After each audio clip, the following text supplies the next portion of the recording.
Without further ado, I would love to introduce you to my dear friend Kohlrabi.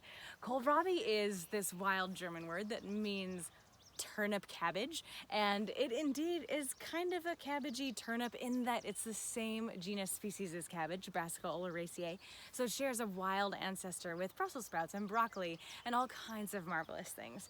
But our ancestors for millennia have selected it instead of having these lovely little Brussels sprouts or these big cauliflower florets. We've been selecting it for a lateral meristem that swells into this massive, juicy, succulent thing. And here's how I think of kohlrabi. It's so sweet, it's so juicy, it has this very mild brassica flavor, so I think of it as everything that I love about apples and jicama and broccoli stems. Super sweet right out of the garden all at once. And there's lots of different varieties. You'll most often see them in this lovely green. This is our Lanro, by the way. It is a classic smaller size kohlrabi. So Lanro, this is about as big as you would hope to harvest her. The larger varieties like Super Schmelz and Cossacks, they get much larger and without getting pithy. But once they get to be this size, you're really they're starting to crack in the middle and get a little on the pithy, woody side. But once they're this size or smaller, even at this stage, we start to harvest them and they are just so sweet and so lovely, friends.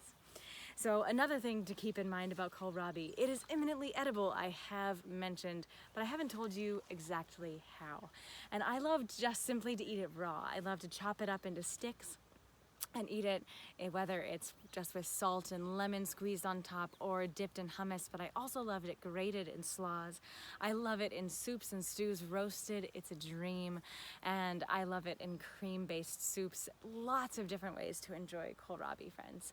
I love it especially with lots of mustard because that bright brassica flavor is so complemented by mustard and other acids like lemon juice. So friends, enjoy growing kohlrabi. It's so easy to grow.